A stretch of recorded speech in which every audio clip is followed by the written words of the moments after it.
long desired to act out that scene. So Yeah. thank you for making a young boy's dream come true.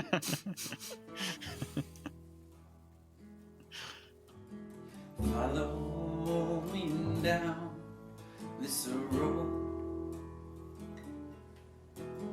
Won't get lost 'cause I know just where to go.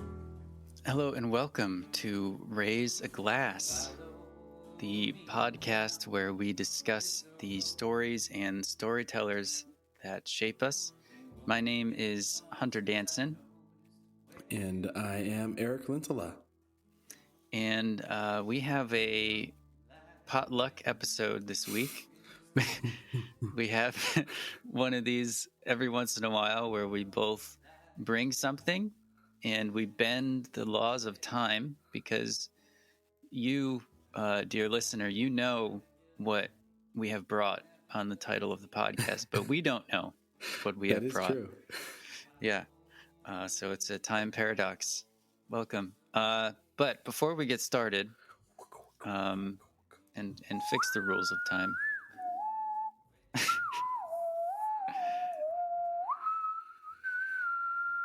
I don't know if that carried over well, but that was the Doctor Who. Oh, okay. I thought it. What's in your glass, Eric? Yes. Today for dinner, as we were driving home, we stopped at a Thai restaurant and ordered out. So instead of consuming my beverage at that moment, I decided to wait until all of the ice had melted, given how long we were talking before we started this podcast. It's a joke, even though it's also true. There is still ice. I have a Thai iced tea. Nice. My first sip. I've been waiting with it by my side. Thai iced tea is one of the... If you have not had the opportunity to have some Thai iced tea, go out of your way. It is... so good. Yeah. I love it. I love it so much. There's no boba in this. Straight Thai iced tea.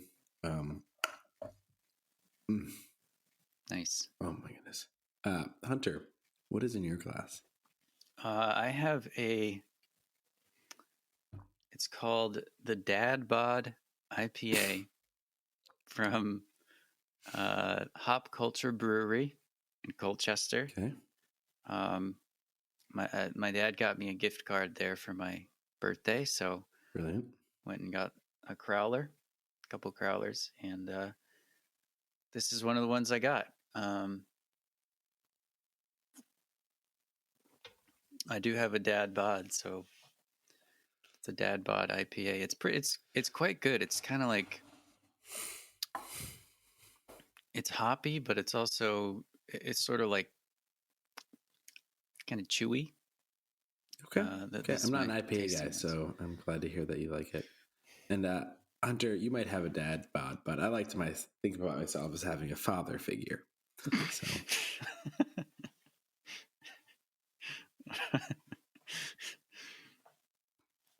Nice. Well, Hunter, I'll just dive into what I'm raising a glass and pouring one out for. I'm raising a glass to being overwhelmed with excitement. It doesn't happen too often, but it was just a fun day, both at my job where I work. Got to learn that one of my coworkers I'm going to be working more directly with, and got maybe a couple interns starting up, and there's a lot of really cool movement of like things I didn't expect. And I got to really connect with some coworkers and with the work we do, and with a friend who I haven't seen in a while, and also got to be with my family to celebrate the first birthday of one of my nephews, even though he's got COVID, so we couldn't be with him, but we got to kind of surprise him and his parents, and saying happy birthday through their front door. And That was just a special moment. Nice. And I'm pouring one out for the challenges of aging.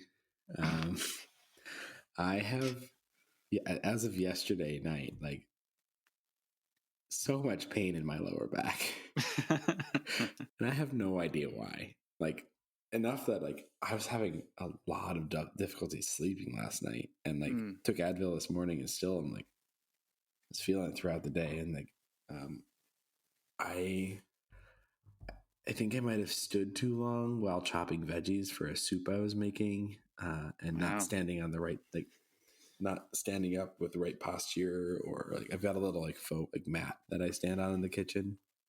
That helps, and I guess I probably didn't stand on that enough. I don't know, or maybe it was just my huge child lifting him up. Yeah, but man, I feel like all of a sudden it's like, okay, this is it's arriving. Yeah, no, it's gonna drink my Thai iced tea.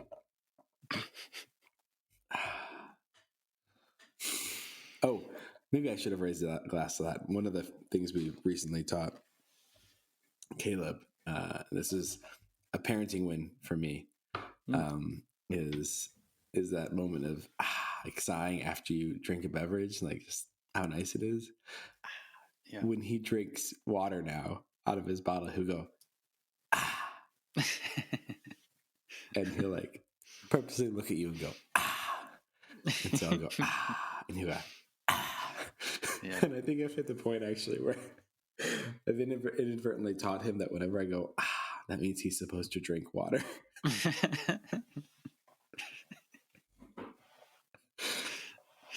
It's cute. Yeah. How about you, Hunter? Well, I am. I'm raising a glass to Overcooked, which is a video game that my wife and I have played. We had the first one a while ago, and I believe when you visited us, we actually played it. Yeah, I showed it to you. I think we did. Yeah. It's a cooperative cooking game where you have. Easy. Yeah. It's not easy. No, some of the later levels, they get really tricky, and you really do have to work together and communicate in order to get a good score. And Kim and I got 3 stars on every level in the first one. What? And I was at the thrift store today, and I saw Overcooked 2 on the shelf, and so I snagged it for $5, and Wesley was there with me, and he was kind of excited about it. So Kim and I were able to show him Overcooked and play a little bit of it. Oh, that's fun. But it's just so fun. It's a really cute game, but it's also like it's also a challenge, and it's really fun when you can overcome that challenge with someone that you communicate really well with. I imagine if it's with someone that you don't really communicate well with, it's probably pretty frustrating. But that makes sense. Yeah, but my wife and I really enjoy it, and it's just a lot of fun. But I'm pouring one out for going to Walmart. Okay. I ended up going to Walmart today because sometimes what you originally planned to do with your toddler doesn't work out. The library was closed because a pipe burst in the building. And sometimes you just have to go somewhere. And I needed something at Walmart. And yeah. And I went there, and Eric just sent me a link to People of Walmart, which this is an infamous website. It's just pictures of people at Walmart. It's very interesting characters that you see at Walmart. Because, you just go to Walmart, and it's always worse than you imagine. Even if you like think it's going to be good, it's like it's just crowded, and it's hard to find things, and there's just so many It takes so people. long for me to check out. Yeah. Thankfully, this one had a ton of self checkout things, so I could just get in the self checkout. But Wesley saw the toys and oh no, wanted toys. But he was a really good boy. He was so good, in fact, and patient that the thrift store was next door, and I said, I'm gonna take you to the thrift store, and you can pick out a little toy, because he was just so nice. And sometimes you just gotta surprise him. Yeah, and celebrate good behavior. We started doing check marks too. We'll give him a little check mark on his hand if he does something really good, and it's really cute and really nice because he can look at it and say, I did a good job. So it's like a physical check mark, not like an emotional one. Yeah, like a marker, check mark on the hand. I've never heard that before. Yeah, from a book I've been reading. Okay. Happiest toddler on the block. Sounds like that was like a double-sided pour one out. Yeah, it was. One out, but you find a quarter at the bottom of the glass. Right. Yeah. That happens. I'm sure that's. Yeah. Well, Hunter, can we dive into it? Yeah, it's time. I can promise you that you have never read what I'm about to bring because it was printed less than a month ago. Okay. And I received the hard copy of it last week. I'm bringing Tress of the Emerald Sea by none other than Brandon Sanderson. Oh boy. One thing you might not know, dear listeners, I love reading everything or most things, especially when Hunter forces me to. But I love fantasy books. Like I like sci-fi, and I can really like some sci-fi, and I love Out of the Silent Planet and Paralandra, the space trilogy. But I love fantasy. And Brandon Sanderson is one of the best fantasy writers currently around.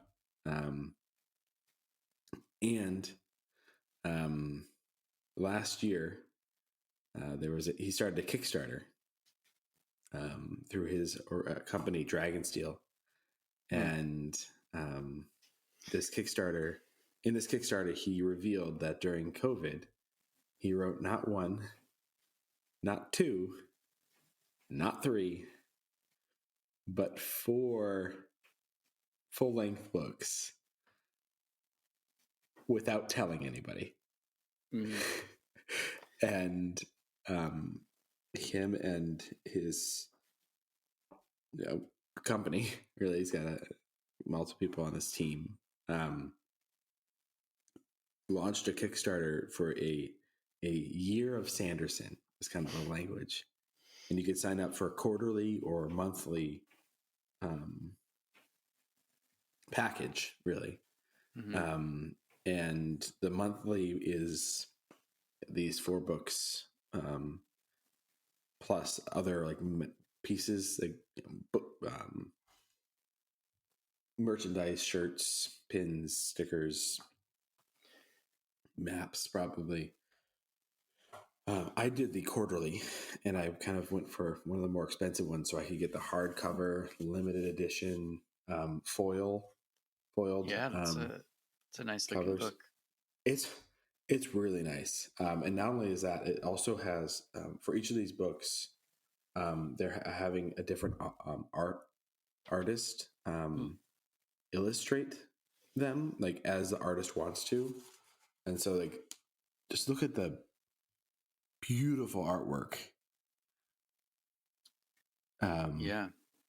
It's really stunning, and I've been really excited. If you're wondering whether or not there are many people like me that love fantasy, the answer is yes. And the reason I can say that factually, objectively, is that this became the largest Kickstarter in the history of Kickstarter up to that point. Raised $41 million. It's a lot of money. It's an impossible amount of money, right? Like, what does it even mean? And I mean, Hunter, you and I have talked about Brandon Sanderson a lot. Not pretty most of it's been off air, so we'll start talking a little bit more about that on air tonight. And I know we have different thoughts. I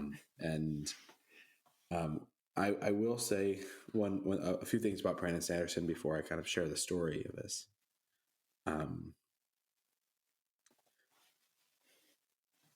I've had the chance to listen to some of Brandon Sanderson's lectures. He also is a lecturer at Brigham Young University. He was a professor, wasn't he? Professor. He's a professor. Sorry. He does, courses on writing, obviously.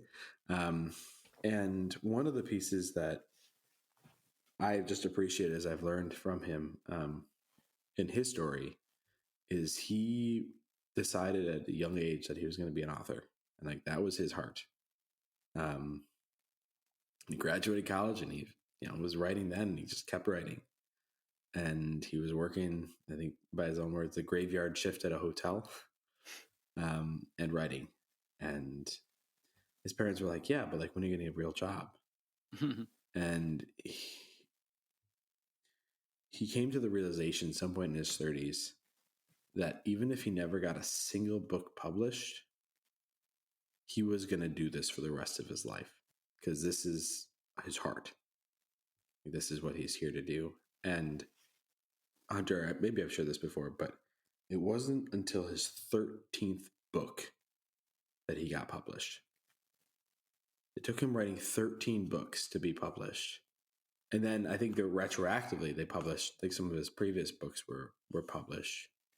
But it was, Mistborn was one of his first ones. I don't think it was the first one. But the wife and editor of my favorite fantasy author, Robert Jordan, she reached out to Brandon Sanderson a couple of years after Robert Jordan had passed away and said, hey, will you finish writing the Wheel of Time series? Because she knew he was a fan, and he'd never met Robert Jordan. I mean, Brandon Sanderson wasn't a huge name at this point. And he, spent some time thinking about it, and he decided, he's like, I'm such a big fan. Like, I'd rather be the one to finish the series than to read another person's version of it. And I've learned a lot about him as an author and just as a person. And whenever you get to hear somebody teach or speak, like, you get to know a little bit about them. Like, even if they're trying to put on a face, like, you can still hear past that. And he just seems like a genuine person that I would just like want to hang out and get to know. And like, he is an internationally best-selling author who still teaches college courses and reads undergrad students first books, or poems, and like, how about that? So that's just a little bit about him. This book, Tress of the Emerald Sea, he actually wrote for his wife. And he wrote it, and it was just for them for a couple of years. Nobody else knew about it. And finally, she's like, "Yeah, you should actually, probably publish this." And he's at the point, and it seems like authors, once you're published, it becomes a lot easier to get published again. I mean, once readers know your name, that's like 80% of the battle, really. Yeah. And so this book, and I will be giving away spoilers of it.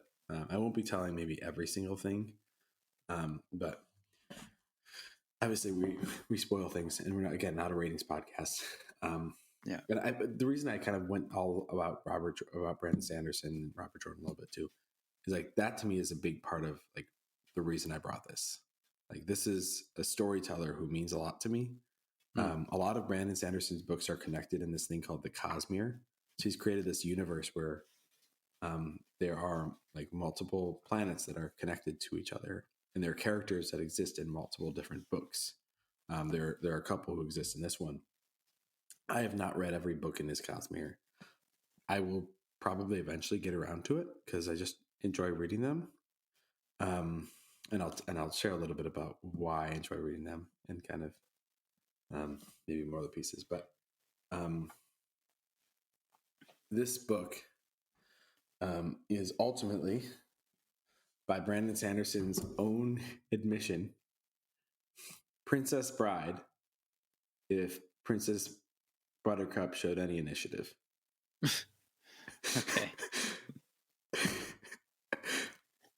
Which is hilarious. Like, it's like he knows what his book is. Like, and that was kind of the idea of it. He got the idea from his wife. Like, they were watching the movie together with their kid during COVID, and his wife was like, "Man, like, imagine if Buttercup actually did something. Like, what if she was the one that went to find Wesley instead of him doing all the work?" And so he's like, "Huh, that might make a really good book." And then Brandon Sanderson said, "As you wish."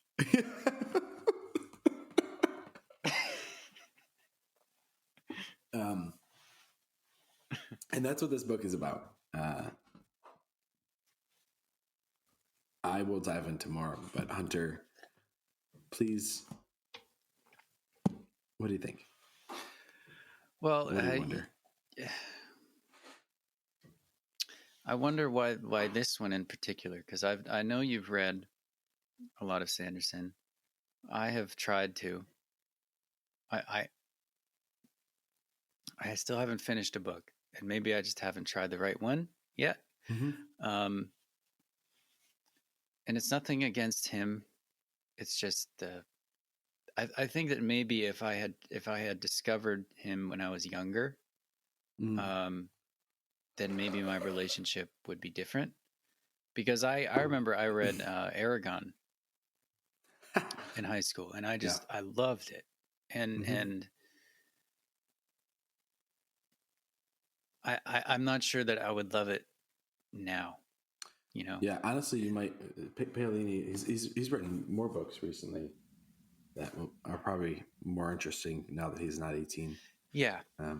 I just, I guess I now when I read, I value prose a lot.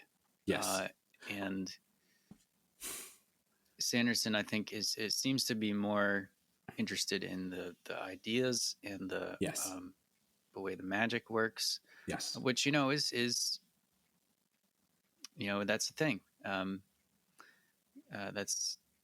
That's very commendable. And obviously he's been very successful. But why this one in particular? Well, part of it is I don't know if I've ever been like part of the craze as a fan. Like, I finished Wheel of Time, and I was always catching up. Right, I never read Wheel of Time while it was coming out. Like, I think I finished it ultimately like a year after it finished. So I wasn't that far behind by the end. Yeah. I wasn't part of Harry Potter at the beginning. Lord of the Rings written years, decades before I lived. Aragon, I really enjoyed reading and was waiting for the books to come out, but I didn't do like the midnight, like going to the Barnes and Noble or Borders. Remember Borders was a thing? Oh yeah. To get that. I just haven't been part of that. And I think there's an aspect of like, this, when I go to movies, I love going to a crowded theater. I would always choose a crowded theater than an empty theater.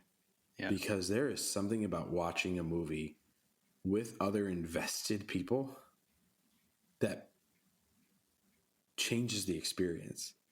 Right, Hunter, one of my favorite movie experiences ever was when you and I went and finally, a few weeks after it came out, watched Captain America Winter Soldier, which I still hold as one of the best Avengers movies. Oh, yeah. because it was a turning point in the Avengers and the Marvel Cinematic Universe to go from everything is black and white to there being shades of gray, at the very least. And I just I love it. And when you when right at the climactic scene, right, Falcon is in his wings, about to fly into the air. The battle's about to start in the sky.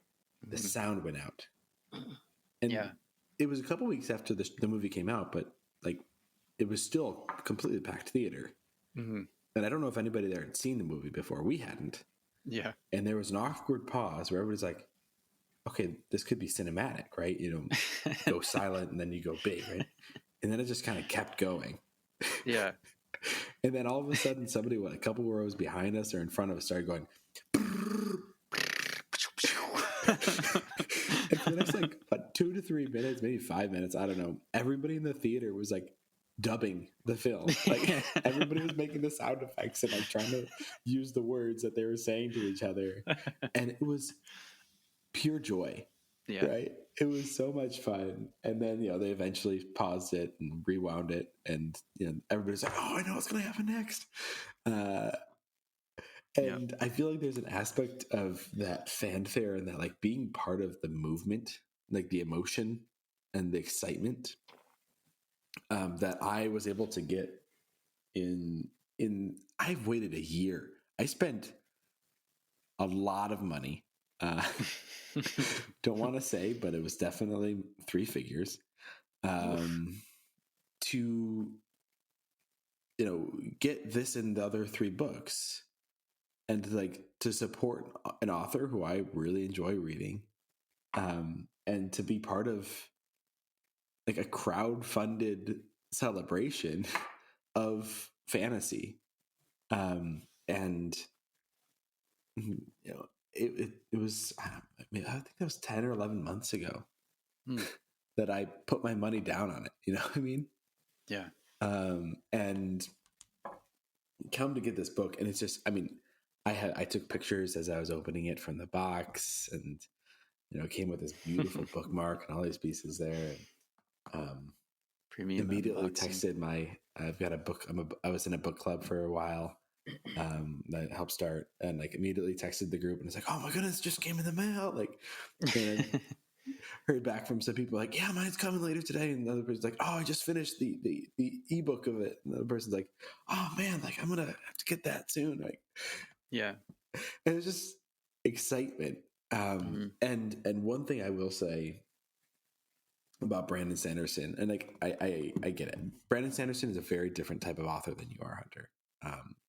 Even though you write in a similar genre, maybe I've talked about this before when we were talking about To the Lighthouse or something. A lot of the books that we read and discuss on this podcast, and a lot of the stories we discuss, even the short stories and The Godfather, different movies and different albums are meals. Right? They're 3-course dinners. They're 7-course dinners. You're sitting down. You're working your way through it, and at times it's a little bit of a push, but it leaves you full, and you can reminisce on that, and you can never kind of have that same dinner again. It'll be different the next time you experience it. Whereas one of the things I think about that is very different about Brandon Sanderson is, at least the way I define it, and is like candy. Right? It's your favorite type of candy. For me, for a long time, I loved Twizzlers. Twizzlers are my favorite, or one of my favorite candies. It's like getting a 5-pound tub of Twizzlers, or a 3-pound tub of Twizzlers. You know those big ones, the big circle ones? Yeah. Yep. Once you start eating them, they're going to be gone. Yeah. For me, it's Doritos. Okay, yeah. And you might have a little bit of stomachache afterwards, but you still love it, right? But it's a different type of thing than a meal, than that 7-course meal. And you can come back and re-eat those Twizzlers, eat another set of Twizzlers, and it'll taste the same. I got this book on a Saturday, and I finished it by the following Thursday or Wednesday. Wow. Or something. And that's only because, I've got a kid and couldn't read it faster. I just devoured it. And it was fun. It's fun. And we can dive deep into it and I'll talk about it. And I realize we've already been talking for a while and I haven't really shared anything about this book. But it's also like, if you didn't get we're part of the Kickstarter, like it's not coming out till April. And it's not coming out in the hardcover limited edition print. There'll be a different one. So like, this is also, there are only so many of these made. But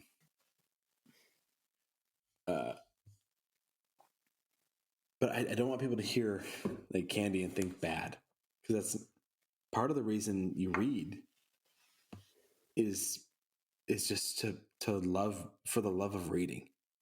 And part of the way a story can shape you is just because you spent the time with it. Yeah. I when my son was born, we spent, there's a fair amount of waiting in the hospital. What I had to do, and I had thrown a book into the bag, the overnight bag. It was a book that was gifted to me. It was like a sci-fi book. I don't remember the name of it. Didn't particularly enjoy it, but I read it because what else are you going to do when you're just waiting in the hospital? And even though it wasn't like a great experience, and I wouldn't like recommend the book, I still remember it and think about it, and when I think about being in the hospital waiting for my first child to be born, and I mean, there really is nothing like reading a book, or staying up late to read a book. It's so much fun. It's way more fun than staying up late to watch a show. Yeah. I feel like I'm like sneaking around reading a book.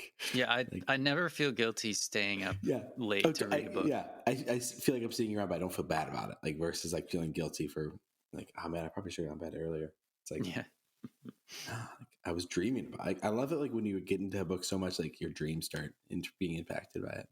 Which is, this book didn't do that to me, because I think I probably read it too quickly, but many others have.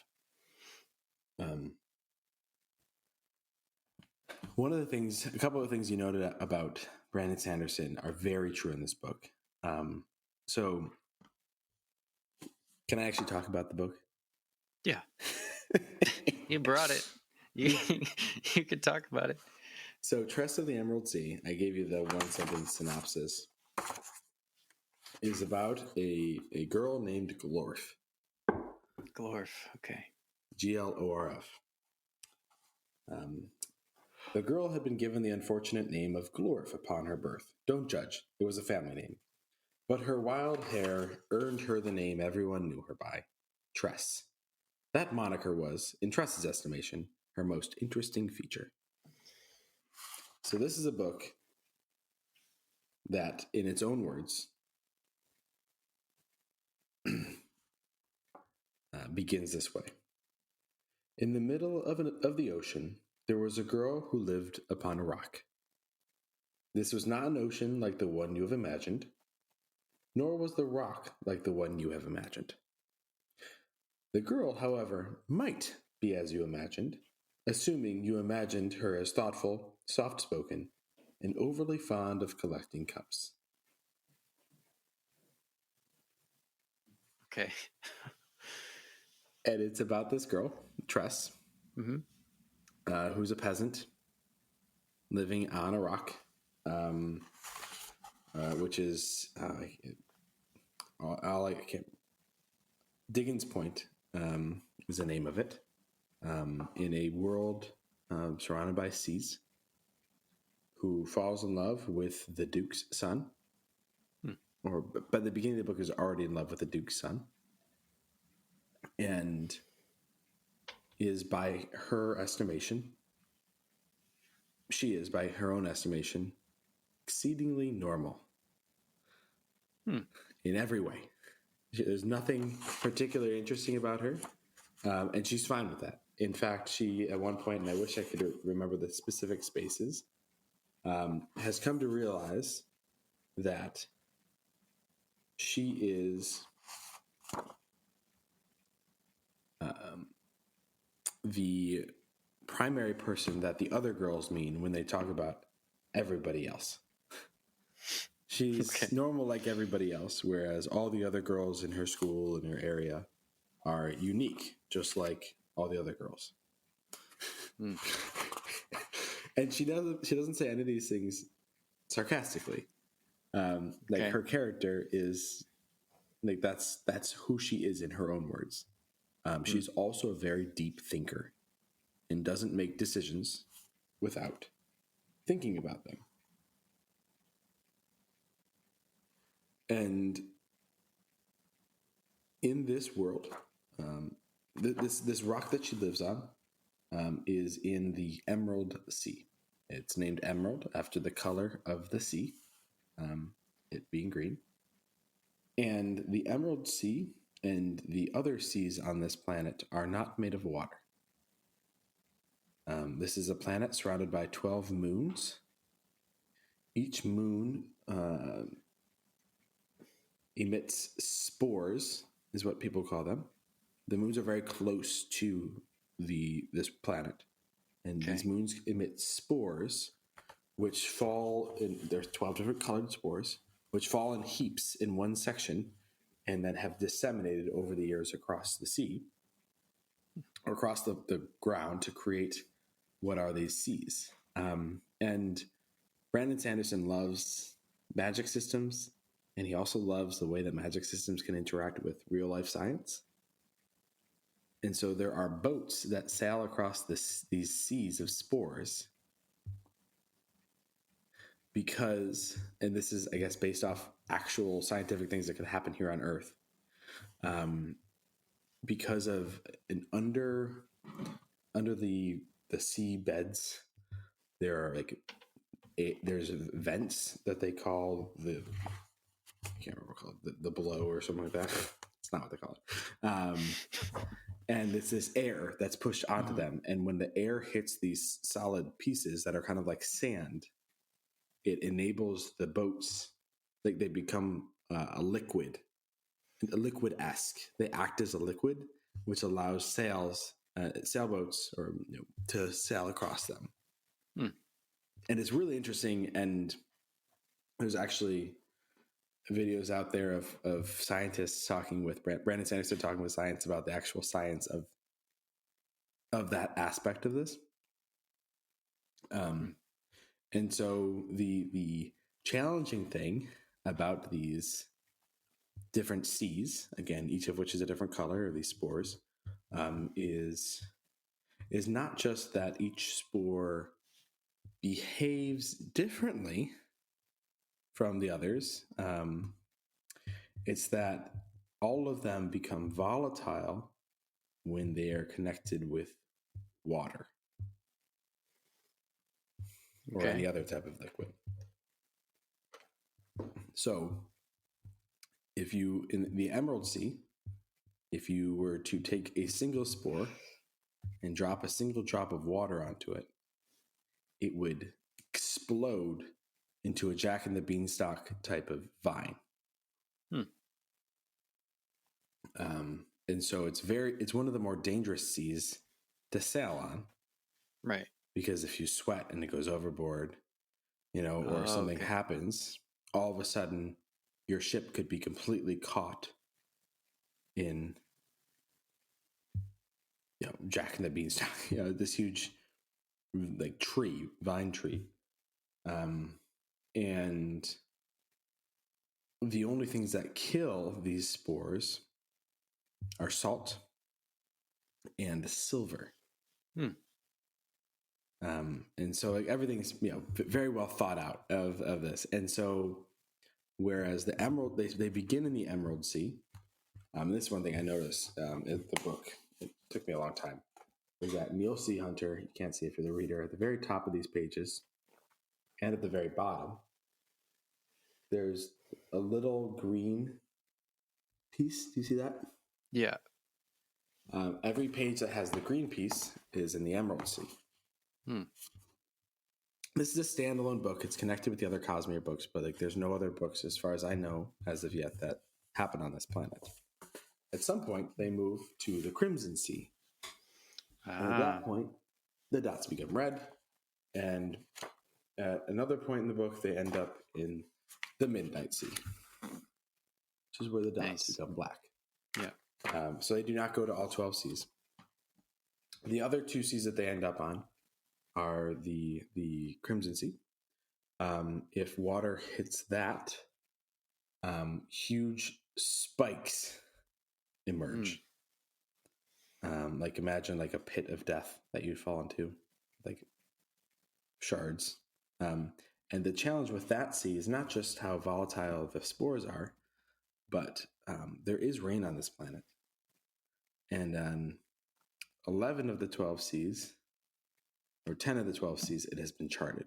Like it's absolutely predictable. It will always go. It's so much so that you could follow like the star paths, like the rain charts of a ship from 200 years beforehand, and you won't run into rain, because you can imagine how deadly rain would be if water hits the ocean and all of a sudden the ship's impaled.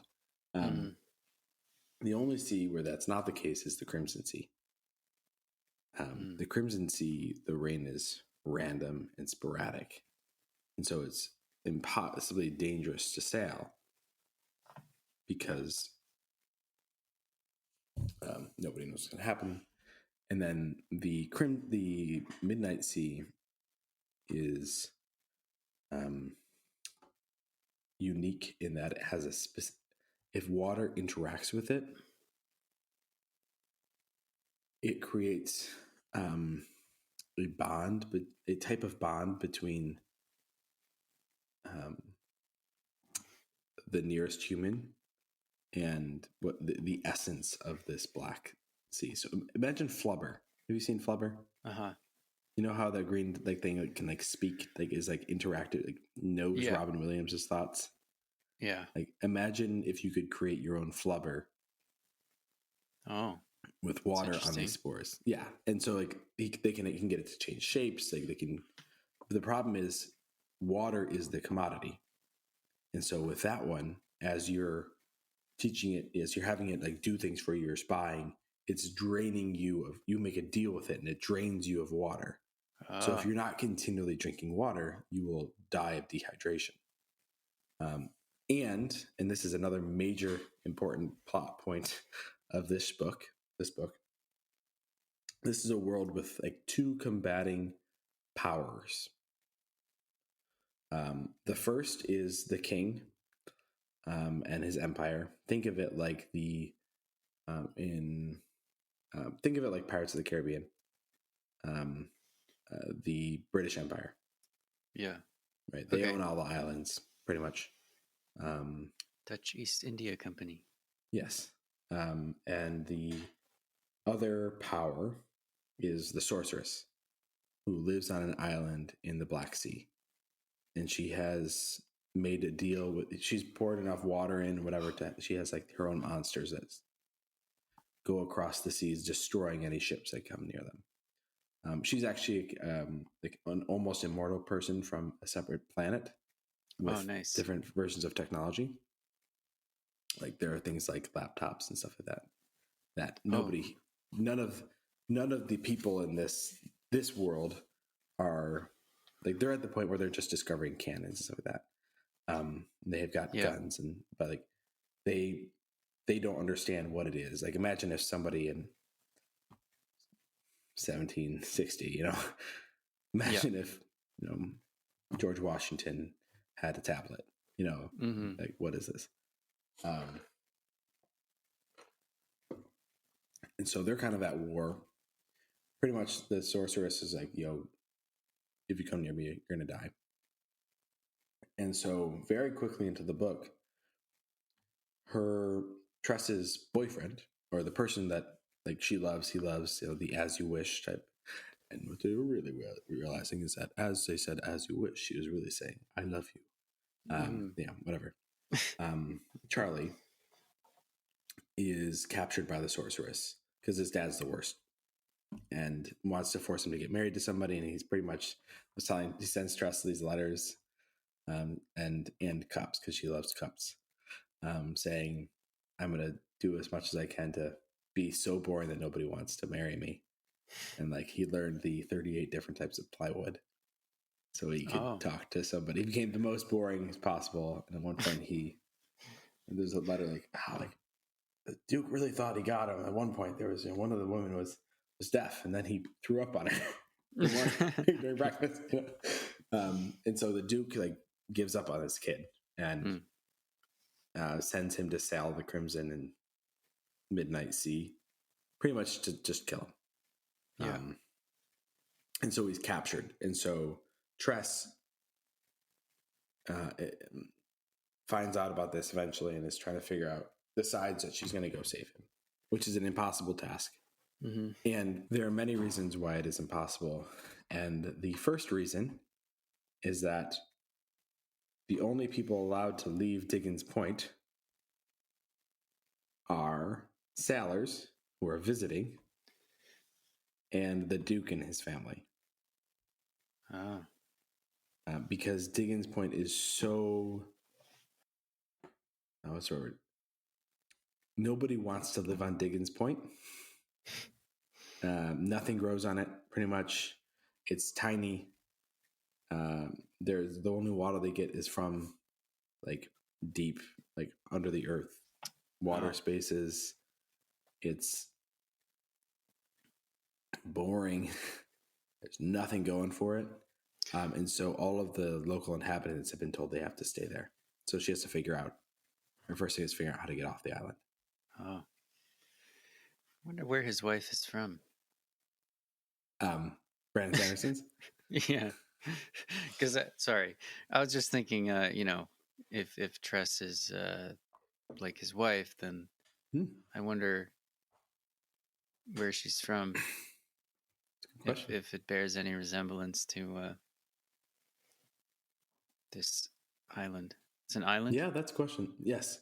That's a question of like whether or not the book was for her because of like it tells a story of their relationship, or if it's because they connect so well over Princess Bride. And I don't know. I'm willing to bet that Tress it has something to do with his wife and Tress being like his wife. I mean, that's like if I was going to write a book just for my wife, I would probably that's where I would start, and writing is just like all art. It's primarily it's for the author first, really. Yeah.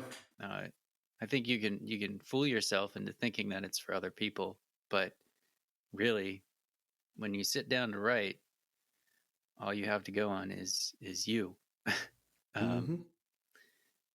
And what comes out is a product of what's going on in you, and then you can change it later. But that's a good point.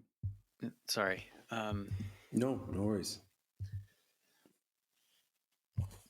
I will say a few more things about this book, and I'd love any questions that you have. Yeah. No, I'm still just kind of wrapping my head around the whole planet situation with the spores. Yeah, it's really yeah.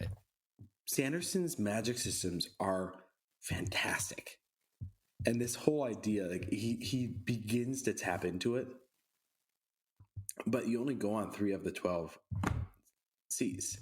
And like you see a couple other types of spores because they've like captured them and put them in spaces. But they're all very volatile and very dangerous. Various levels of danger. Some of the ones that are less dangerous, like more people live around them because, they're not going to get a tree trunk growing through their body, if they cry. Right.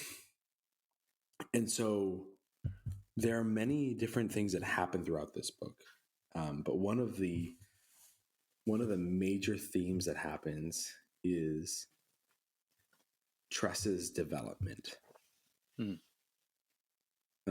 Especially he chose to make his primary character a character who is not rash. She does not make any rash decisions. She takes time to think before acting, which all of a sudden makes her very unique from many other primary characters in fantasy books. Right? Imagine if Harry Potter was Hermione. Yeah. Right? Voldemort would have been vanquished a lot sooner.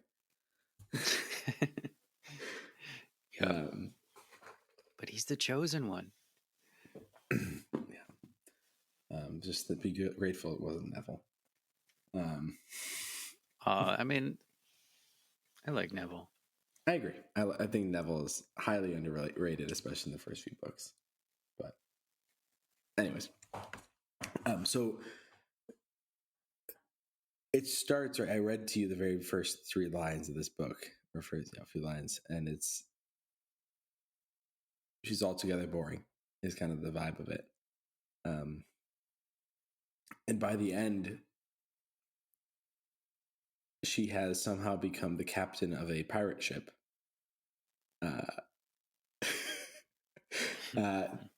And has, somehow, in maybe some type of way, vanquished the sorceress. Maybe not. Is Nice. And has gotten official pardon from the king, and all these things have happened. Yeah. And she's faced a dragon. There's a really cool dragon scene in this book. That's another part of the Crimson Sea, is there's a dragon there. But all of these things have happened, and she keeps saying that she's no different. Look at the beautiful art for this dragon. Oh, nice. He has a whole in-house team, doesn't he? He does, but this is actually for each of these books. They hired out a different illustrator. So This is illustrated by Howard Lyon, and they gave him, and talks about it in this full creative liberty. It's between the seas, because the moons are so close, the spores start to mingle together, between the Emerald and the Crimson Sea as they move, and so they have this visual. Oh. So they're kind of like microscopic spores, or how big are they? They're like sand particles. They're like sand particles. They're like sand. So they're not that big, but I think they're slightly bigger than sand. Yeah. Because that was the question I was wondering through. Because at different points she grabs 2 or 3 spores, which is challenging to do. And this is also another piece. Is this is a world where people are terrified of spores. Right, and she grows up her whole life being scared of spores, always having salt on hand, and these boats. Actually, the way they're built is there are lines of silver put into all of the decks and all of the boards, which is brilliant, right? Part of a protection process. And then there are these groups of people called sprouters, and their job is to sprout the spores, right? To figure out how to creatively use them. She accidentally, because the previous sprouter was murdered by the pirate captain, this ship that she's at one point saved / almost killed by, somehow recently had turned from being a civilian ship to a pirate ship. Okay. And their first attempt was pretty disastrous, and it was their captain's fault. And Tress becomes the sprouter for this ship, because the sprouter was again killed by the captain, because he was standing up to her, and he said no, he didn't want to become a pirate. Boom, dead, killed, thrown overboard, and of course his body ends up feeding the spores in the ocean, the sea, and they explode outward. Oh yeah, a whole new meaning to walk the plank. Mm-hmm. Yeah. She becomes the sprouter and goes into her own her room, and realizes the strange thing about it is that there's no lines of silver in the floorboards. Oh. Because she's now the person that has to figure out how to use the spores. And so she ends up really creatively figuring out how to use these, even though she doesn't think it's creative and doesn't think that she's that smart. She actually is. And I don't know, this whole book is just full of really fun things. And one other thing I'll say about Sanderson before giving you some time to ask some questions is Sanderson's really good at humor, and really good at at choosing a voice to tell the story through and sticking to it. So this story is told through the perspective of a character named Hoid, Hoid, who's an immortal type being who's in multiple of the Cosmere books, like shows up in the Mistborn book and I think in other ones. And his big thing is telling stories. He like travels the Cosmere and learns stories and shares them. And his voice is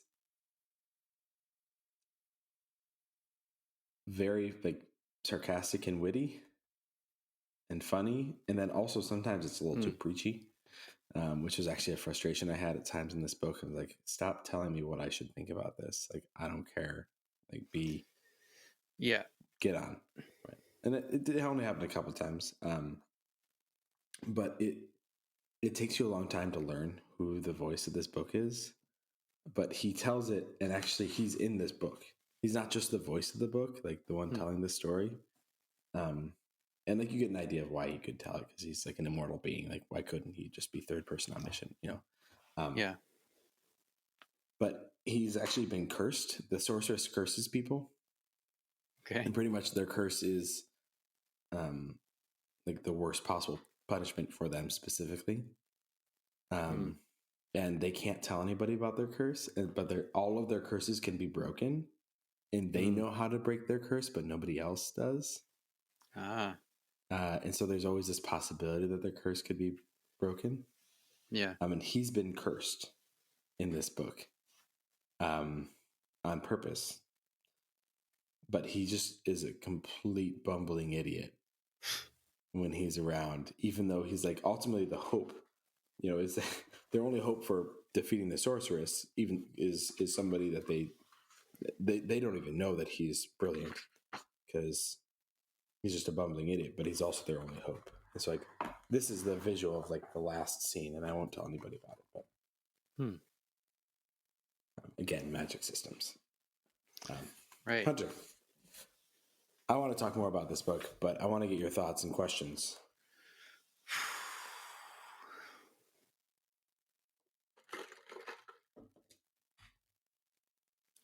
Who's your favorite character? I'm really glad you asked that question, because there are a couple characters I want to talk about. There are two characters in this book who I think are relatively unique, and a third who's really fun. Yeah. The first character is a character named Huck, Huck. Huck is a talking rat. Okay. He's got something in his paw there. He's got, he's got some cheese. He's got a glass. So it looked like a glass to me, but yeah, it's actually just a little crumb he's eating.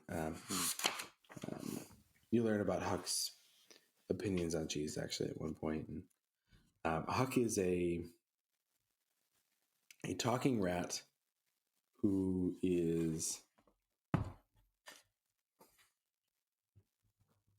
unwilling to share much about his backstory, but is like he meets Tress in the hold of a ship that she escaped on, only like pretending to be a boat inspector, only to realize that it was actually a pirate ship, a smuggling ship. It was a smuggler, which was then attacked by the pirate ship that she ends up on. And she carries Huck over because they became friends while they were both trapped in the hold. And Huck ends up just kind of being there throughout a lot of the story, does some spying. It doesn't always seem to be on Tress's side. Sometimes actively works against Tress, and like, you really just don't know his motivations for a lot of this book. And I think one of the most enjoyable scenes of this book involves his character, but I'm not going to show that because it's too much of a spoiler.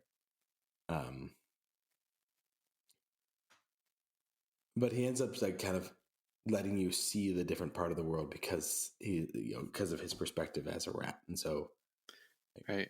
It's just a very unique kind of fun thing. And a lot of books will have like a talking animal, or like, there's the idea that a lot of books have talking animals, but I actually don't think that's actually the case as much. Yeah, I mean, the humans tend to anthropomorphize a lot. Yeah. So Hawk is a really fun character who I didn't see coming until, actually, it was relatively short time into it. Like, there's a statement of like, there's no, weirdly communicating whatevers, but there is a talking rat. Yeah. This is a book with a talking rat, so the book just calls it out. That's one interesting character that is kind of on my list of maybe one of my favorites. Another is a character named Fort, Fort, and he's just a huge hulking guy. He's the quartermaster for the ship, and he's all about the trade. Like in his culture is all about who can do the best trade, or who can like have the most victories. And their particular culture learned pretty early on that if they wanted to continue to grow as a culture, not everybody could be a warrior trying to kill everybody else. Yeah. So they needed to become tradespeople focusing on different types of jobs. Right. But each of them is still all about like being the best. And they don't say the best, but like having the most wins. And for him, within his particular role, it's about being the best trader. It's like he writes back to his mom and family and like all about all his great trades. Yeah. And like they get hung on the wall, along with all the other wins from the family. He is also deaf. And he has a magic writing board, which kind of learned is like a tablet that he uses to communicate. Even though he can also do a form of ASL. And he is a really important part of Tress's development and like her coming to understand like the motivations behind why this crew became pirates and how to kind of Tress is just like an all-around good person, like pure heart. And Fort is one of the few other characters that she bumps into that is also like maybe not innocent in the same way that Tress is with the beginning of the story, but like pure-hearted. Yeah. And he's just he's very blunt, but he's also just very kind. He's the one that she like held on to the ship in order to not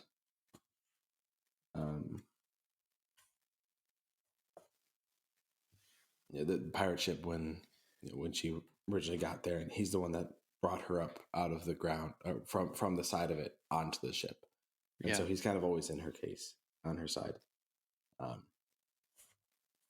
just found a page I wanted to read that shares a little bit about the science of this, and then I'll share about this other character. And then any other questions, then we can jump on to yours. Tress wasn't aware of the science of what made the ship float, but it's actually rather interesting. Vents deep below the ocean floor sent up bursts of air. With this agitation, the spores became as liquid. The phenomenon is possible in any world, including your own. Fluidization, it is called. Pump air up underneath a box of sand, and you'll see something similar to what Tress was watching. Bubbles burst from the spores all around, making the ocean churn and undulate. It slapped the ship's hull and flowed away, splashing, making waves. It wasn't quite like water. It was too thick, and the tips of the waves broke apart into puffs of green spores. In fact, the sea was wrong in the way that solely something almost right can be. Familiar, yet alien. As if it were liquid's disrespectful cousin who told inappropriate jokes at Grandma's funeral. I think that's a good way of kind of showing the science, the magic, the tone. That's the way that the tone of this book. Well, and the narrator. Yes, and honestly, one of the reasons Sanderson shares that he chose Hoyt as the narrator is because he wants to do a story about Hoyt's upbringing and like backstory at some point, and was using this book as a way of trying to understand and discover Hoyt as a character, which I thought is also like really, maybe not unique, but like I feel like it's not often that you get like a best-selling author that's really like just open about that. Yeah. I don't know. I think you might be surprised. Stephen King, I think. I think of Brandon Sanderson as the Stephen King of fantasy.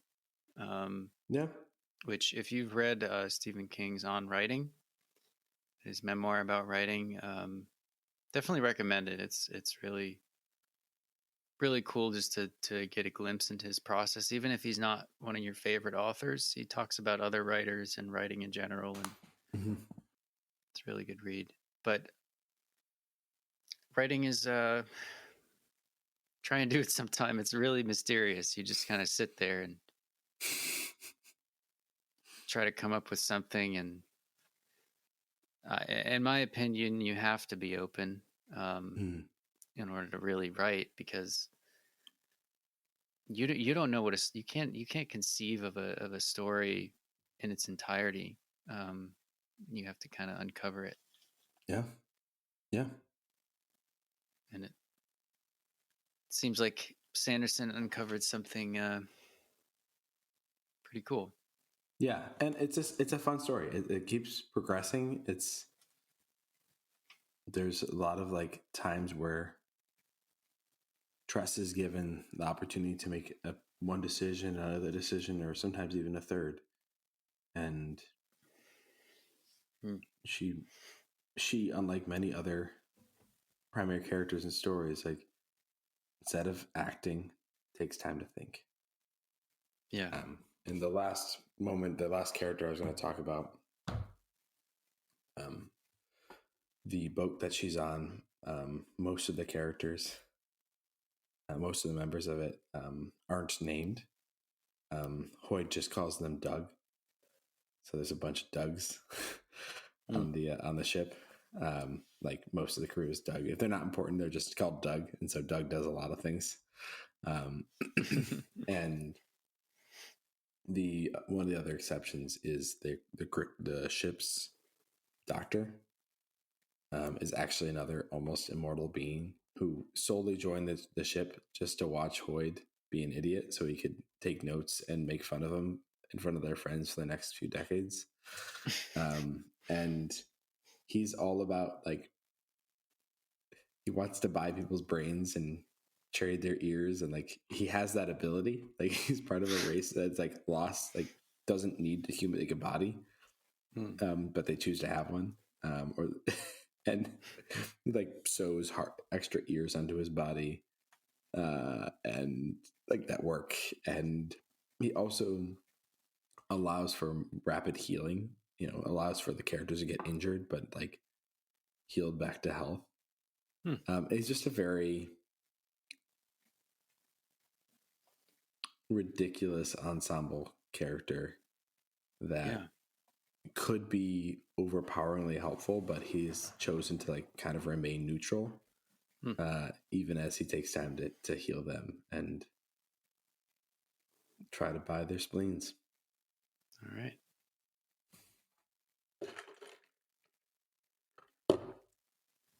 The spleens. Tress of the Emerald Sea. I would recommend it. I think once you start reading it, when you get hooked on it, you're going to read it quickly. It's not a long read. It was a great reminder for me just how much I love reading and love connecting with a story for the sake of the story. And like, I love Princess Bride, and I did learn. I mean, there's a lot of similarities to it. I don't know if I would have been able to connect it as clearly or as quickly had I not had that kind of spoken to me. But even like kind of knowing what the story was gonna be, because I tell you, it's Princess Bride if Buttercup took initiative, and like you have an idea of what the story is gonna be. Even then, like I was still surprised, and I had fun the entire way, and that's what a good book can do. And this is a good book. Yeah, I mean, there's something to be said for just reading to enjoy it, not everything has to be earth-shattering.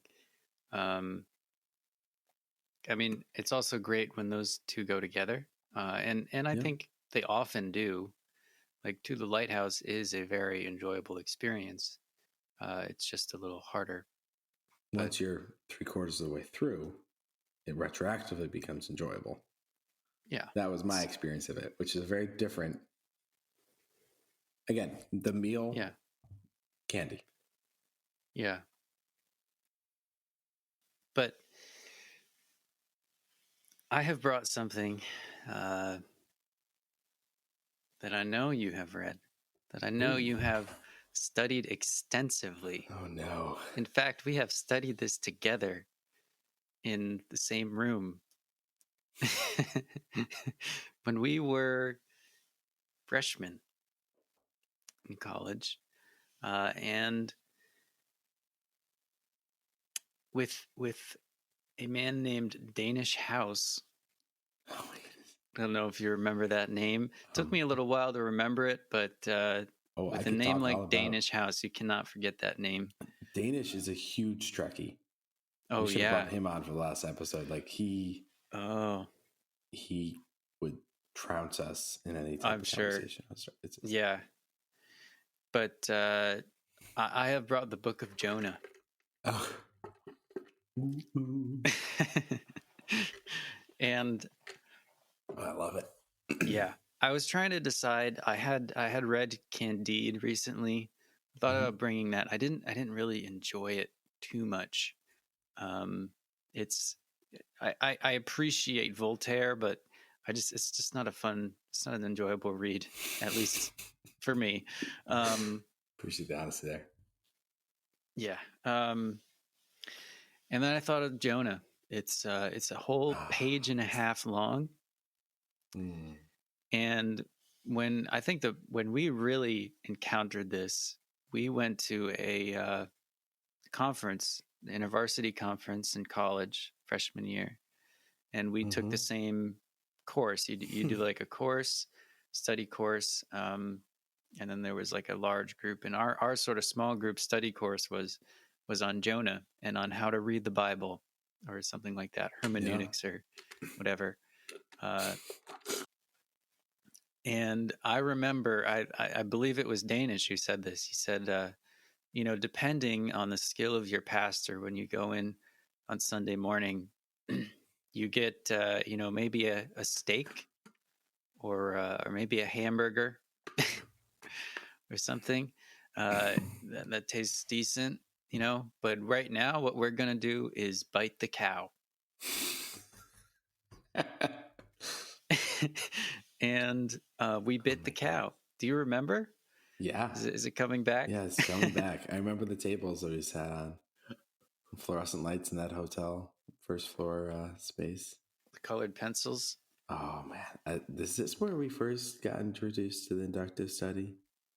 I think so. Like the first formal introduction, I think. I love it.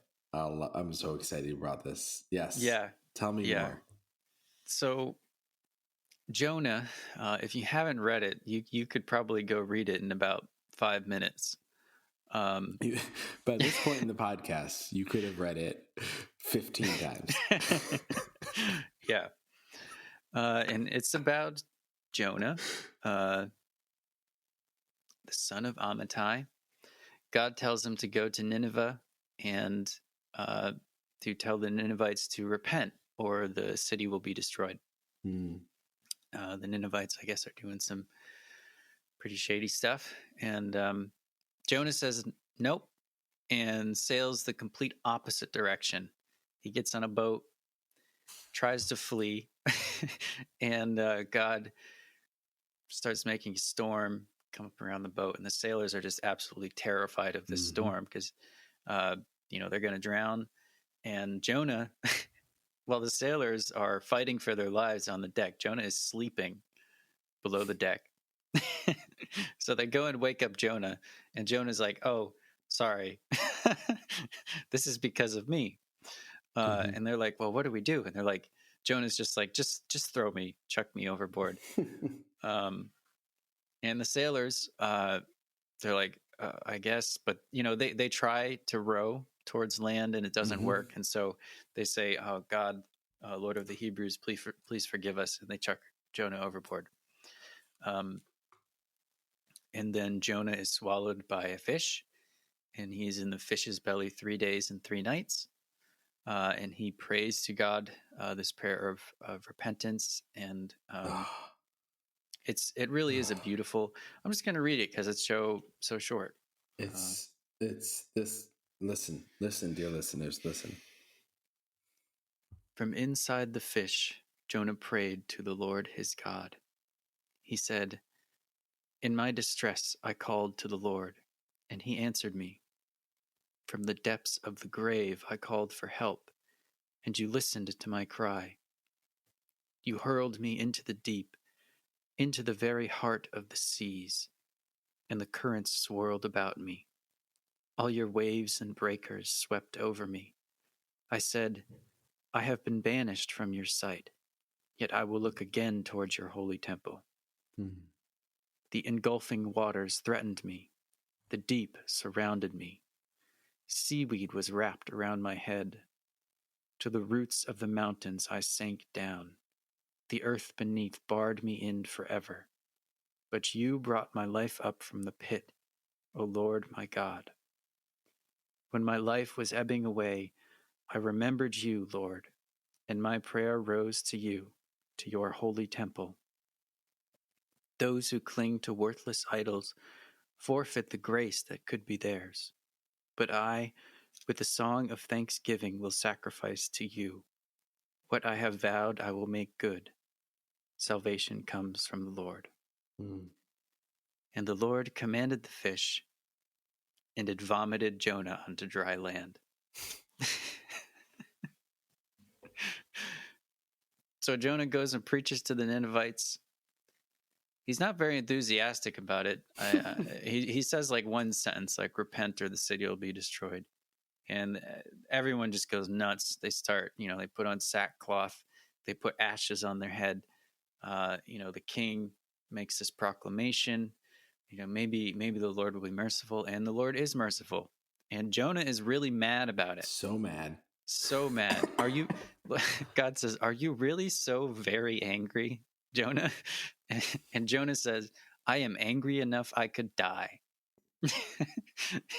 And because I knew that you are a compassionate God, slow to anger and abounding in mercy and compassion.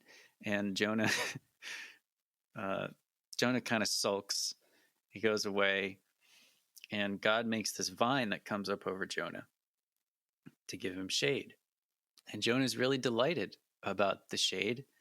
And then God makes the vine wither, and Jonah is again, he is so angry that he could die about the plant.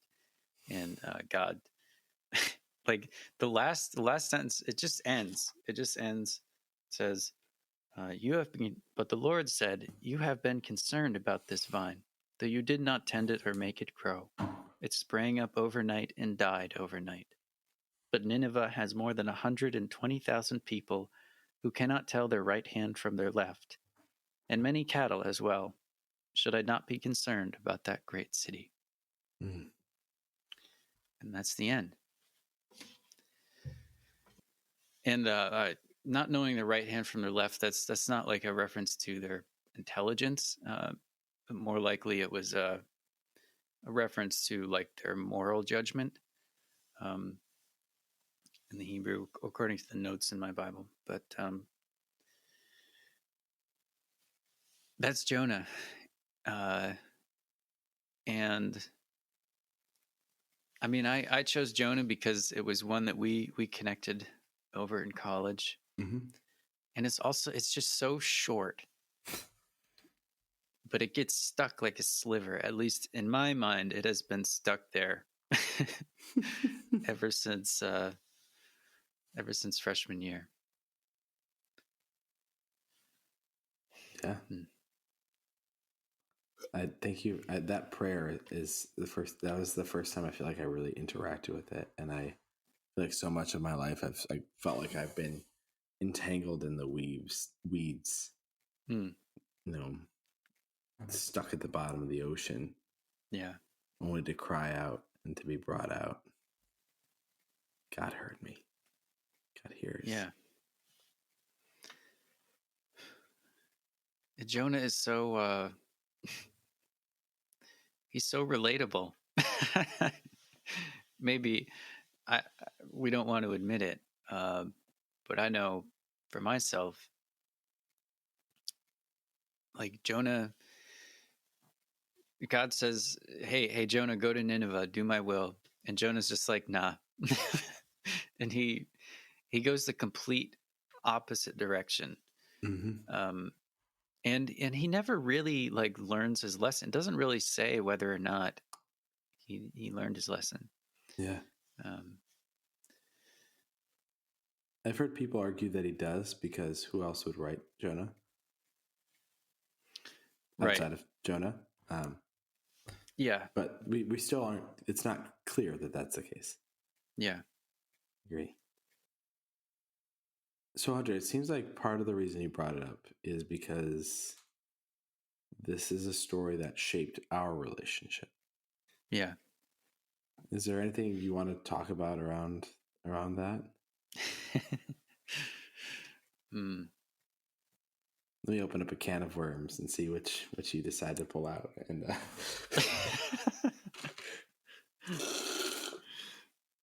I have no more Thai iced tea to go back to.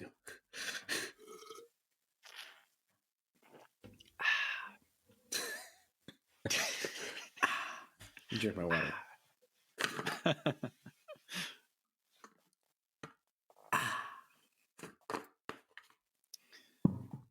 Well,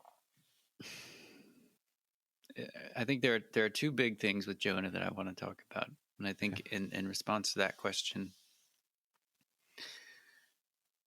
Jonah, he has a very honest relationship with God. Yeah. Jonah straight up just goes the other way. And when he gets put in the belly of the fish, yes, he repents and he prays this prayer. And I'm sure that, he means it. Mm-hmm. But then later on, he's so angry, and he just tells God. He just tells God that he's angry about something that God did, which just thinking about, Jonah would have a very robust understanding of God as all powerful and all knowing, and Jonah, he doesn't really seem to care about that, and he just tells God how he feels. And so something I think about is like the ups and downs that Jonah has in his relationship with God. Yeah. And God knows that we have gone through some ups and downs. Yeah, that's true. And I don't think we want to get too far into it. It was a very long time ago. It's almost 9 years ago now, right? Yeah. 10 years ago this year. Yeah. But I think, around our like sophomore year, junior year, we had a low point. Low And point. We went from being best friends to like worst enemies. And like we tried to work it through and it just didn't work. We tried to talk it through and write it through, and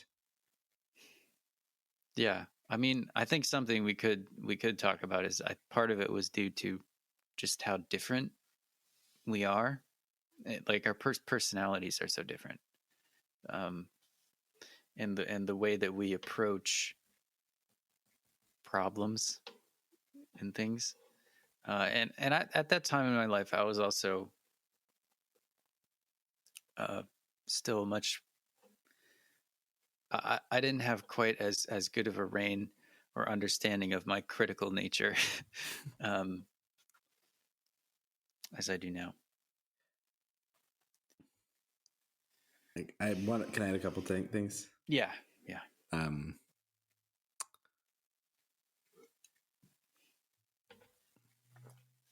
First, obviously we're being pretty vague, but there's also one of the things I've learned since that time in life is how important it is to clarify miscommunication, and how miscommunication, when it's not noticed, when it's not asked, brought out into the open, can fester.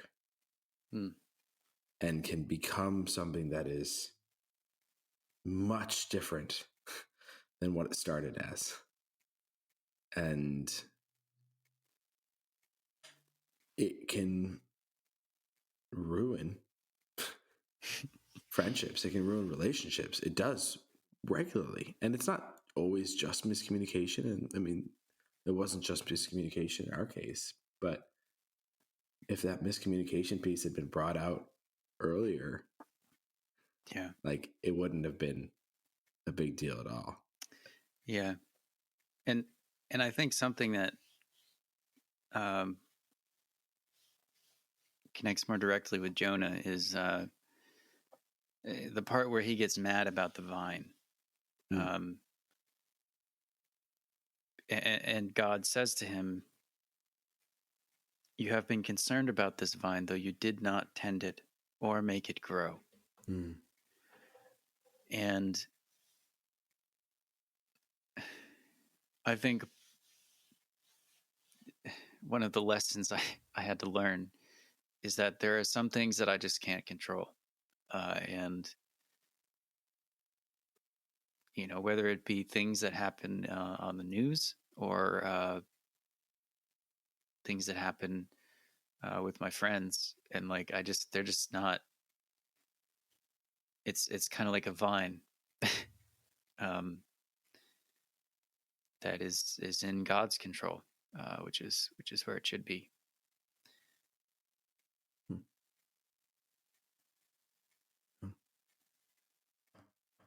There's one other thing I want to share. That is just, if you don't know us and don't know our story, then, and we haven't talked about this, but it is insane to me. One part of my brain always thinks how insane it is that we are best friends and that we are doing a podcast together. Yeah. Because I think we've experienced like the true depths of brokenness, right? We've been in the belly of a fish, right? Yeah. Belly of the whale, and tried to get at it through ourselves, by ourselves. And and through prayer and, all these pieces. And it took time. It took multiple years of conversations and We of went to time different apart. countries. We moved continents. Yes, you studied abroad, and then I studied abroad. Yeah.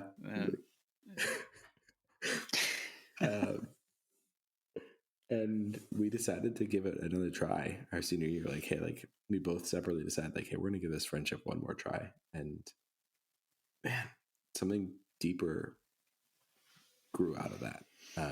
And Yeah. I know there are people out there right now that are in broken relationships and are feeling that brokenness. And every story looks different, but one of the big pieces of my life that I can continually come back to know that God exists and God is there for me and God heals brokenness and God mends relationships and restores friendships and family is our story. Yeah. And it's a story I've shared with, not all the time, but I've shared it with other people, and it's uncommon. It's not something that many people seem to have experienced, especially at our younger age, right? We were college guys in our early 20s. Right.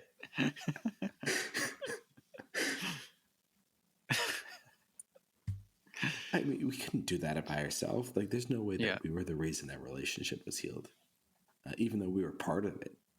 Yeah. There's one of those matches struck unexpectedly in the dark. And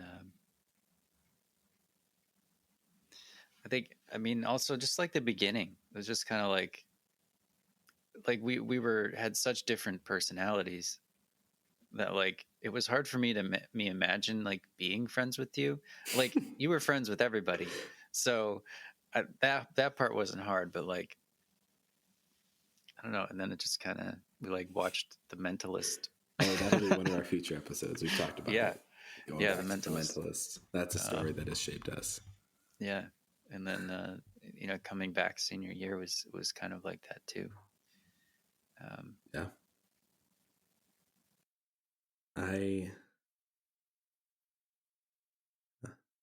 Thanks for bringing us here. Yeah, it's Jonah. Just like I mean, the places the story takes you is like the story itself. It goes so quickly, mm-hmm. and it's so chaotic, and yet it just gets stuck in your head, and it can take you so many different places. Like Edgar Allan Poe said that originality demands negation, and reading Jonah this week, I've been thinking about short stories, short novels, short stories. That story you shared from Jose Luis Borges, and just the power of a page and a half with Jonah. It's the kind of story that stays with you after you shut the book. Yeah. Hunter, one thing that stuck with me in my life is there's a pastor named Charles Spurgeon. Who's a pastor in England in the 1800s. He actually is the most prolific author of the 1800s. There are more things written from his words than by any other author at the time. Wow. And it's because all of his sermons were written down. And he was a prolific preacher to the masses. And this particular line is all roads lead to London. And he's saying that within the UK, you go on a road, you follow it, you eventually, one of the directions, get connected with another road, which will get connected with another road, which will bring you to London. And his argument from there, the reason he shared that is that it is as an allegory. I think that's the right wording.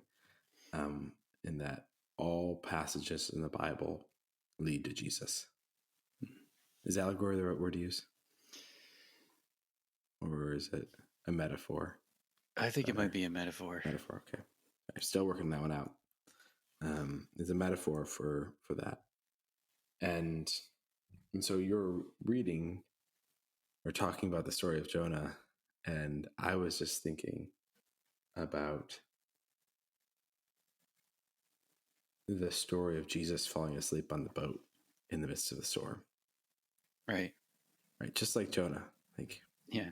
Huge storm on the water. Everybody's freaking out.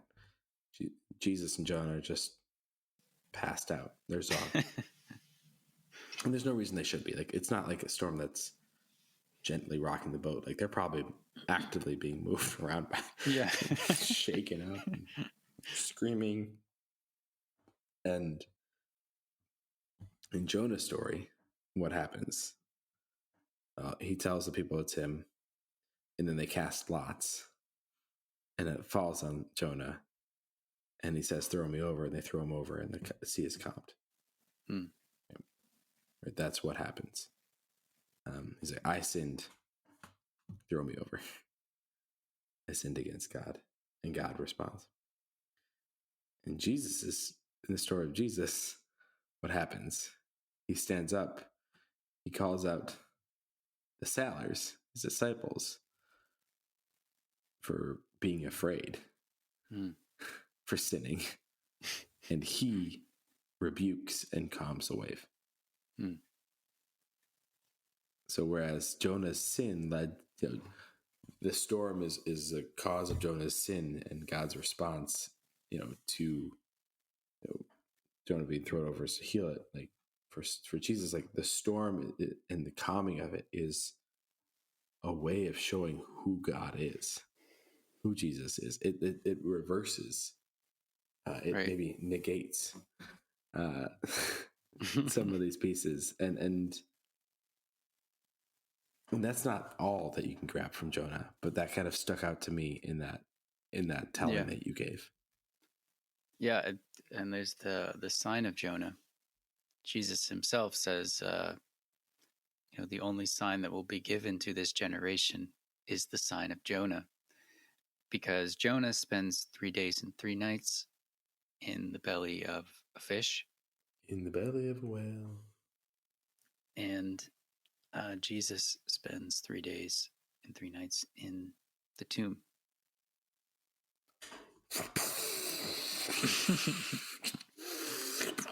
Which, if Jesus is name dropping this story, then it's got to be something. It's got to be something. Got to be something. Hunter, I just realized a similarity in our two stories, and it's not just that there's seas involved. Right. It is, in fact, that both of our stories, or at least tellings of our story, involve the existence of a group of less than competent pirates. And yes, part of my mind always goes to VeggieTales. Right. And joining Larry are Pa Grape and Mr. Lunt, who together make up the infamous gang of scallywags, the pirates who don't do anything. We'll have to do a VeggieTales episode. Yeah, we could, yeah.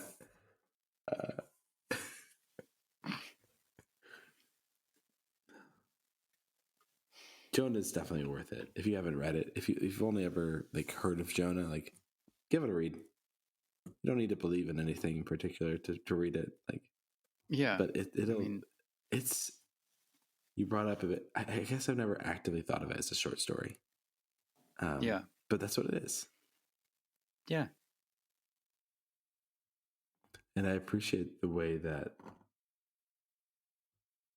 Jonah's bluntness honestly speaks to the power of God at times. Right. Yeah, that is one piece of well, I've started saying peace now. You're I welcome. picked it up. It's probably Picked it up from you. That was one of the first things I noticed when we started doing the podcast. Is the word, how you use the word peace. In the same way that I would use the word like factor or like part of this story, you use the word peace. puzzles. PIECE. Yeah. Yeah. But one piece of this of Jonah that one factor piece of Jonah of how it shaped me. Get on with it. I think we'll do this and we'll probably get towards the end here after this. But it is the way that God shapes Jonah, and the way that I have experienced God's hand in my life, because Jonah goes the other way. God sends a storm and a fish, and I'll use one example I don't mind sharing. When I was in high school, I ski raced, and I loved it, and I took it very seriously. Starting like sophomore, junior year, it's like working out 4 times a week, and just really wanted to be a fast ski racer. And I was all right. I made states a few times. Vermont states. Vermont's a pretty competitive state to ski race in. Raced on the same snow as Michaela Schifrin. Got a 86. Not nearly World as fast, Cups, of course. 86 World Cup wins. Right? Oh yeah, she's so close now. I mean, in my opinion, she's already the GOAT. Just because to be able to win that consistently in this day and age of ski racing, with the technology and the resources of the World Cup teams, and it's just, she's the GOAT at this point. But sorry, getting sidetracked.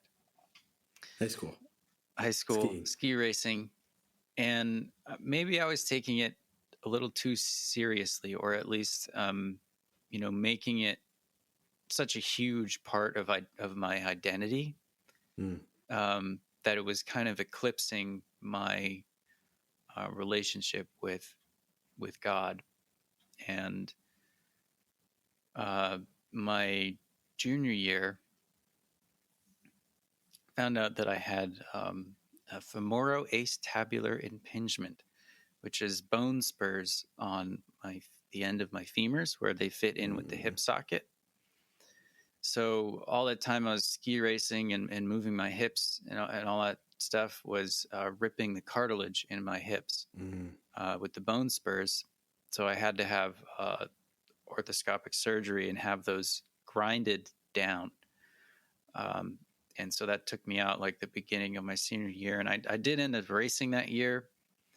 But I to this day, I still wonder, how fast I could have gotten if I didn't have that setback. And there's been other times in my life where I broke my leg skiing in 2016. And, that was like a pretty major setback. And remember that. Just kind of a freak occurrence. Wasn't even in a race. Wasn't even that cool. But and this is not to say that that's the only way that God works, and I don't think it should be. Yeah. But there have been times in my life where God has really chased after me, and put me in the belly of a fish, so that I could come to a place where I could renew my relationship with him. And I mean, just like, even just doing this podcast, like, it doesn't feel like we like, it just kind of happened, you know. It's not something that we're going after, and it's not like we have a lot of viewers, but we're doing it, and that's what matters. Let's get those million views. Yeah. Woo. This joke, obviously. Yeah. Spores and spores of views. Yeah. I like that. Thanks for sharing that, Hunter. I was just thinking as you were saying that, like, and I don't think I've thought about this before. Like, God chose Jonah and chose to continue to pursue him. He could have just given up on him. Right. Like, oh, this guy's not working out. Like, try somebody else. Should have gone and got like Hezekiah or someone, or you know. No, like, clearly Jonah wasn't even that helpful, right? What did he say in Nineveh? Like, repent, or you're going to be destroyed. Yeah. Like, yeah. He's like, I want you dead. Really, was a statement. Like, but God told me I had to be here. So I'm going to whisper it and then leave and say, God, I did it. Yeah. And like, God chose. I mean, God could have killed Jonah when with the sun, you know, after he had a the plant with her. Like, God chose to continue to pursue Jonah, and that doesn't mean that God chose to made the bad things happen to him. But chose to pursue and call out Jonah. Right. Yeah. One more thing. I mean, you know, this story is a page and a half, but we could keep going. But God is the same yesterday, today, and forever. And I think, you know, sometimes this is something I've gone through in reading the Bible, is not wanting to read the Old Testament. Because, you know, people think of the Old Testament as fire and brimstone, and you know, God being angry and unpredictable, and punishing people who maybe it doesn't seem like they did you know, something to really deserve what they got.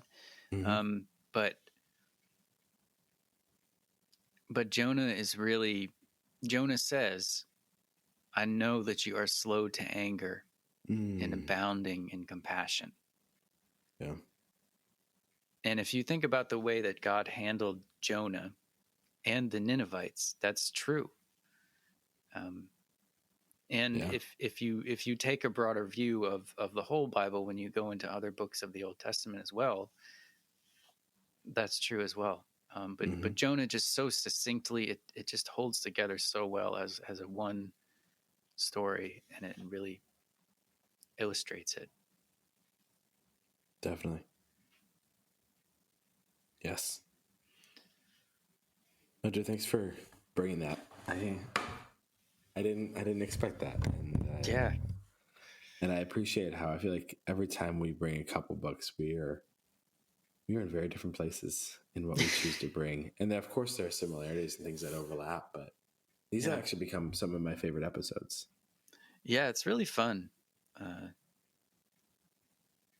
Because we don't know what's going to happen. Yeah. A lot less we can prepare for. Right. And it's always fun talking about a couple things. Even though we both love diving deep. Yeah. As well. Yeah, I mean the deep episodes, they're probably our best ones, but they're also a lot of preparation and just just going for it. And it's but it's, you know, stories are fun too, and potlucks get into that. So, in honor of the similarities between Tress of the Emerald Sea and Princess Bride, Hunter and I have chosen to read out one of the greatest scenes of dialogue in one of the greatest movies of all time. And that is, in fact, the battle of wits surrounding the poison between Vizzini, as played by me, and the Man in Black, as played by me, and also in honor of Jonah, because your reaction when reading Jonah might be inconceivable. You keep using that word. I do not think it means what it does. The shrieking eels. The Man in Black has just defeated the swordsman and the giant, and comes and interacts with Vizzini, who is preparing to eat.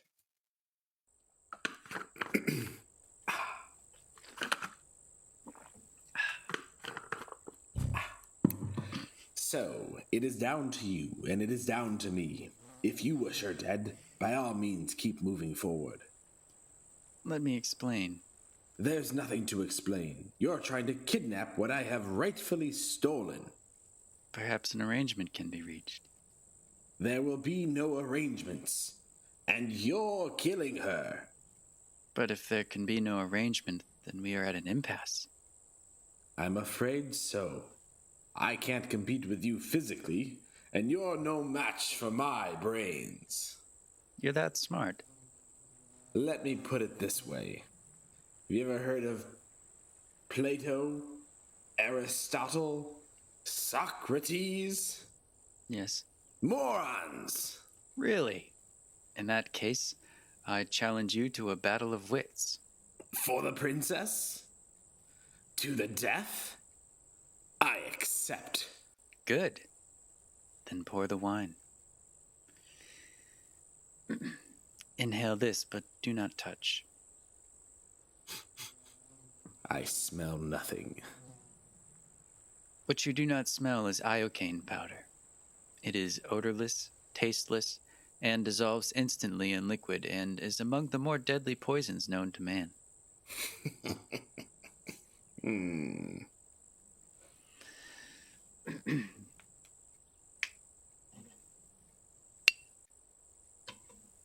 All right. Where is the poison? The battle of wits has begun. It ends when you decide and we both drink, and find out who is right and who is dead. But it's so simple. All I have to do is divine it from what I know of you. Are you the sort of man who would put the poison into his own goblet, or his enemies? Now, a clever man would put the poison into his own goblet, because he would know that only a great fool would reach for what he was given. I am not a great fool, so I can clearly not choose the wine in front of you. But you must have known I was not a great fool. You would have counted on it. So I can clearly not choose the wine in front of me. You've made your decision then. Not remotely, because iocane powder comes from Australia. As everyone knows, Australia is entirely peopled with criminals, and criminals are used to having people not trust them, as you are not trusted by me. So I can clearly not choose the wine in front of you. Truly, you have a dizzying intellect. Wait till I get going! Where was I? Australia. Yes, Australia. And you must have suspected I would have known the powder's origin, so I can clearly not choose the wine in front of me. You're just stalling now. You'd like to think that, wouldn't you? You've beaten my giant, which means you're exceptionally strong. So you could have put the poison in your own goblet, trusting on your strength to save you. So I can clearly not choose the wine in front of you. But you've also bested my Spaniard, which means you must have studied. And in studying, you must have learned that man is mortal. So you would have put the poison as far from yourself as possible. so I can clearly not choose the wine in front of me. You're trying to trick me into giving away something. It won't work. It has worked. You've given everything away. I know where the poison is. Then make your choice. I will, and I choose... What in the world can that be? Where? I don't see anything. Oh, well, I could have sworn I saw something. No matter. What's so funny? I'll tell you in a minute. First, let's drink. Me from my glass, and you from yours.